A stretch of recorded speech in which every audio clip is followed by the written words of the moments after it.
Okay, this is on the Burns job, number 55682, install on 323 by 326 by Jason and Isaac. So bear with me. I told them this was not possible 3 times in a row before they made me figure it out. So what we're doing, let me just go upstairs. Well, we'll start here in the furnace room. We have this flue here, goes right up the middle, and we have this supply duct here. So we need to move both of these. To do that, let me just show you what they're doing up there. Well, I'll do it here. To do that, we're going to, I have a cut line right here. So we move the top part of this return air drop, but leave, this bottom part. So we move that, and we move this little trunk here, return air trunk. And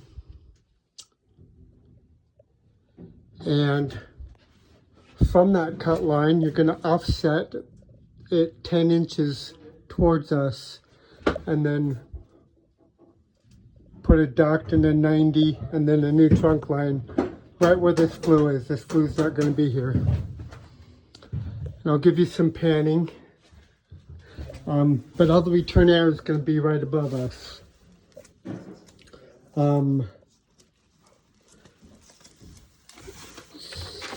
So the return air is here. So there's humidifier, your existing drop, where your cut line is. A 15-inch piece, a 90, 18 in the end cap. Oh, this is the offset side view of this one.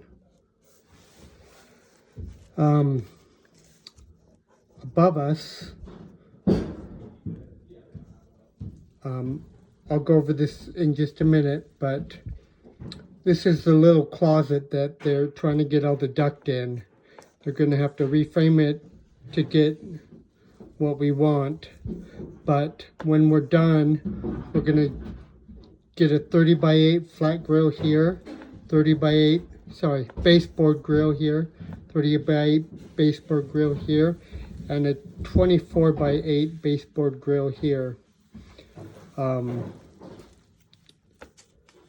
the flue and the duct are going to come behind it. And go up there.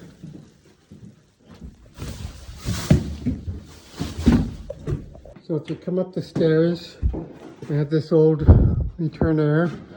Went to a little one up there. And the flue and all this stuff.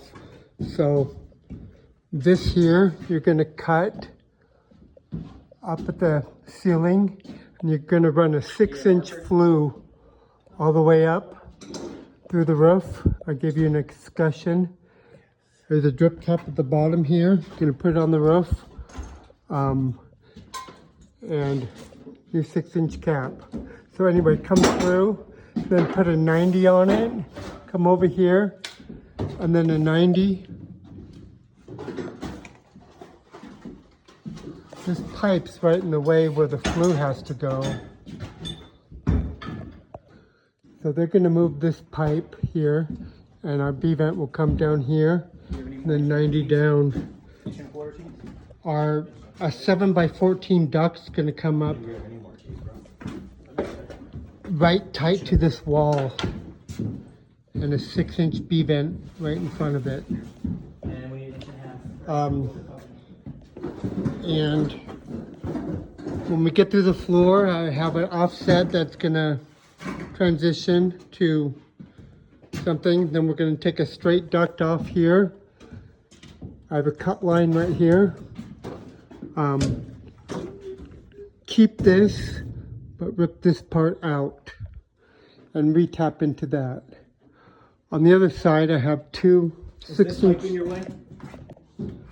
But the two 6-inch rounds are going to come through, and you're going to cut out this wall here, and run them tight to the ceiling side by side, and they're going to come and wrap the perimeter. So one's going to come down here 90, and then I'm giving you a straight boot here to tie in with that straight boot. The other one's going to come here and then 90 up and in, and reuse this existing end boot. Just turn it. This is their old exhaust fan. They're doing away with it. I don't know what they're going to do with it. But we'll deal with that later. So they are moving stuff before it's designed, and it's kind of screwing it up. But keep the existing plenum. So you're going to take off this duct here that feeds the top floor, and you're going to patch it. And then at the very back of this plenum, you're going to put in this duct, and you're going to want this tight to the back wall and tight to the ceiling here. And that's 7-inch duct, so 16 deep, 7-inch wide. And it's 3 back, so that's 10 inches. So that's why I made a 10-inch offset on the return. Anyway, duct as it shows right here, piece number 3, that'll bring it through the floor. Then piece number 4, which is this, it's just drawn all funky,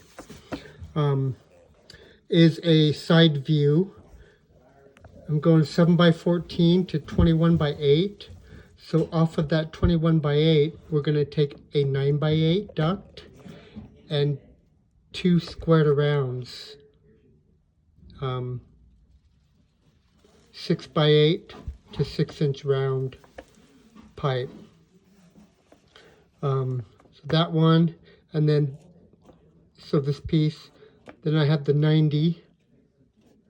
And then this canvas should go right on your cut line.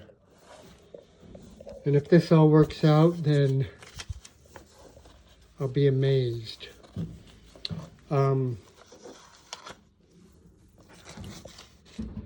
So there's another, I gave you some ductboard and panning, but there's another return air up here that goes this way, that goes over into the loft area. So we need to make sure we leave that and cut it all open.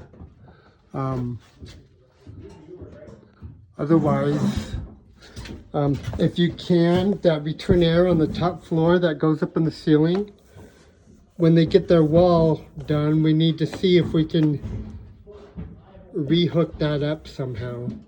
If we can't, we can't, but if the wall's there, maybe we can just open up a little section of it.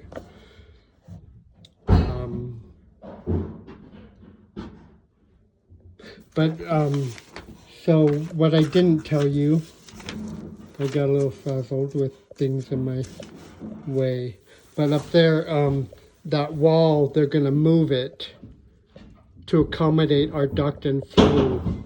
So keep that in mind. So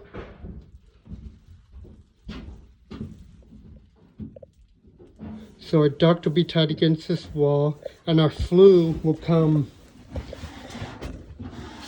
out in the same joist space, just down there, and it'll come out right in front of it, tight back here. And then I have a 90, it's gonna come this way, and then you have T's off that 90. And I did size all this, and it says I could do it. So, oh, this is your drawing on those 2 6-inch pipes right here.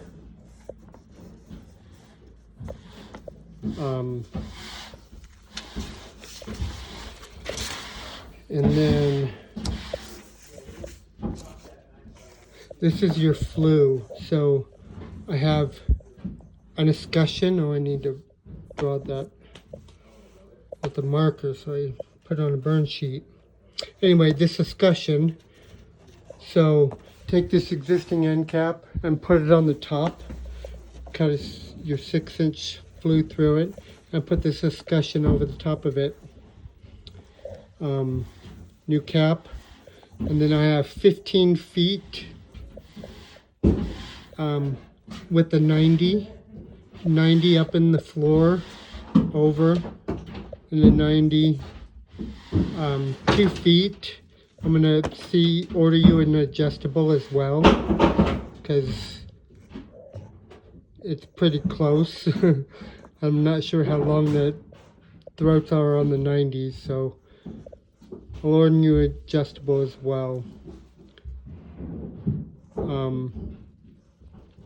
And then a 60-inch, and a 90, and then a 12-inch, and then a 646T with a 90 and a 36-inch, and then draft hood, and that'll go to the water heater.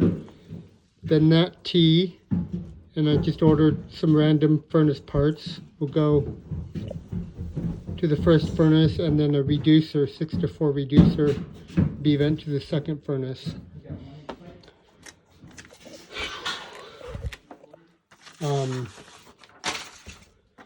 So, well, this is my flue. This is what the BTU ratings of the water heater, 30 feet, offset over 3 feet. Anyway, otherwise, it's this, and I think that's it. Good luck.